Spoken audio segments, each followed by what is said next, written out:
keynote. Next, I'd like to introduce Dr. Darrel Jenerette, the Director of the Center of Conservation Biology here on campus, and a Professor in Landscape Ecology at the Department of Botany and Plant Science. Thank you for having me. I appreciate the opportunity to tell you about climate-smart agriculture from my perspective. I got started doing this as a postdoc, where I was working at Ohio State at the Carbon Management Sequestration Center, which was really emphasizing no-till agriculture as an approach that could be scalable. And from then, I've done agriculture in Imperial County, as well as a lot of urban agriculture. I'm going to give you a little bit of both of those themes. When I think of climate-smart agriculture, I kind of think two main ideas come out to me. One is mitigation of greenhouse gases, and the other is adaptation to climate challenges. And I think both of those are essential part of climate smart. I think traditionally it's been much more of the mitigation component, and the carbon farming is a big part of it. But I think as much so, adaptation to climate events is a major contribution.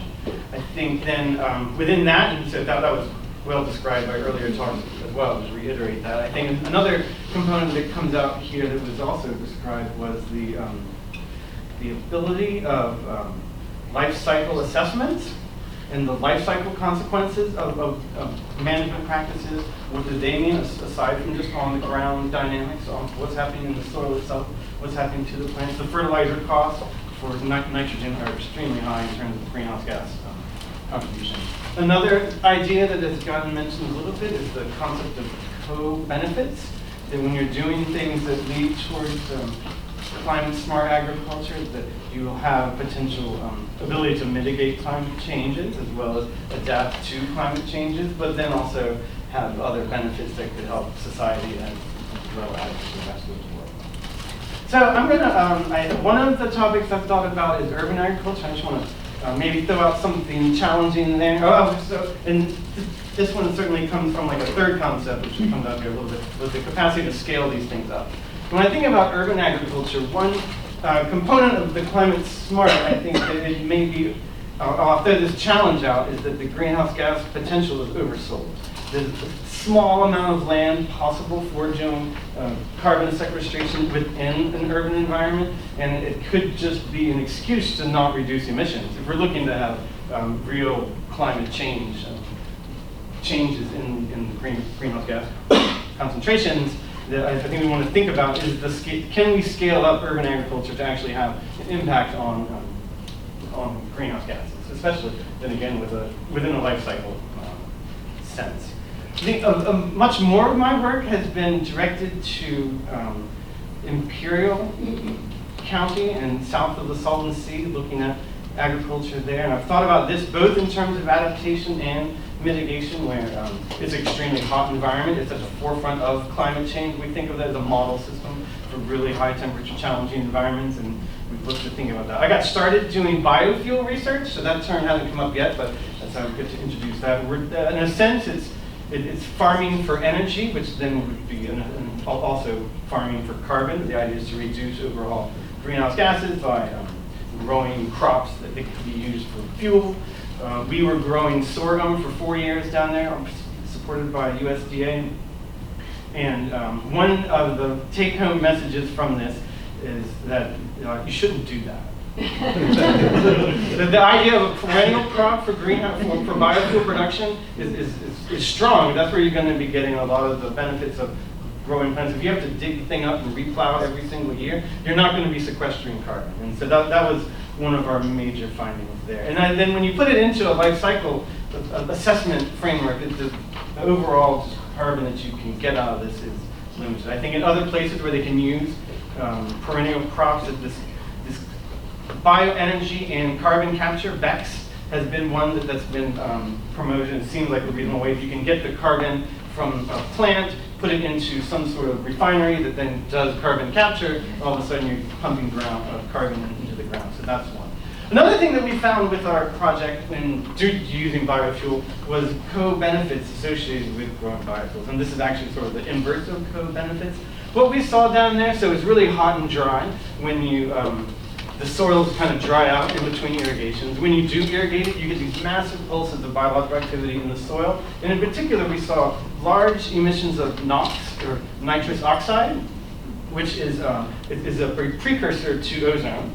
And we were able to take our measurements on the field, which were over 60 times what model projection had expected for emissions, and propagate that into a regional atmospheric model in Southern California, showing that these emissions of NOx could then lead to elevated ozone concentrations in Imperial County, and that has potential huge health impacts. And so that's kind of the inverse of the co-benefit thing, a co-problem happening with that, and that fit into our life cycle assessment. Currently what we're doing now is looking, well, what would happen if you reduce fertilization? If you could somehow reduce the amount of nitrogen going into the system, can you reduce these NOx emissions as a big component? Can you reduce total nitrogen fertilizer aspects of it? And so we're doing a follow-on project to our USDA work, where what we're proposing in Imperial is that if you use subsurface drip for your irrigation and fertilization, that you can effectively reduce the amount of these pulses of NOx coming off the soil, pulses of nitrous oxide as well.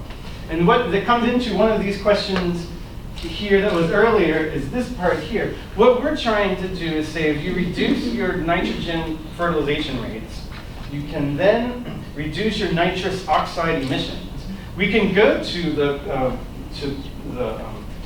carbon market in California, AB 32 derived, and then we can identify funds for the farmer to do these kind of practices. What this would then have is a co-benefit also to reducing these NOx emissions and then ozone concentrations. And I think that's a nice loop of analysis for our project, and I think is an exciting thing that we have going on as a way of actual solution towards climate smart agriculture that has both mitigation and adaptation components, and really has a financial mechanism to allow that to happen with it. And so we're in about the third year of a 4-year project on this work as well. And then I think for a last little vignette of work that we're doing in terms of the climate smart perspective, one thing that we have in review now that we've been sort of working on is this concept of agrovoltaics. So it's an intercropping idea. Can you put solar panels on top of your agricultural field?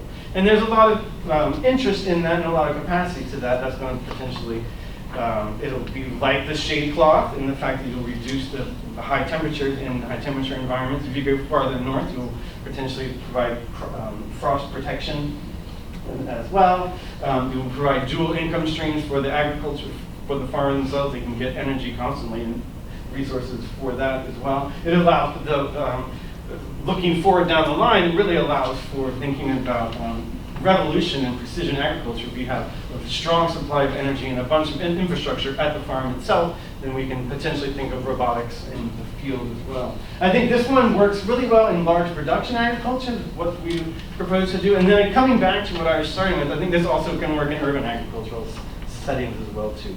At your community garden, there is a potential to put solar panels up there and not reduce your crop growth, but then provide more resources and really get at climate smart agriculture. So that's sort of where I've been in terms of climate smart agriculture and what we're doing now and what we're thinking of down the road.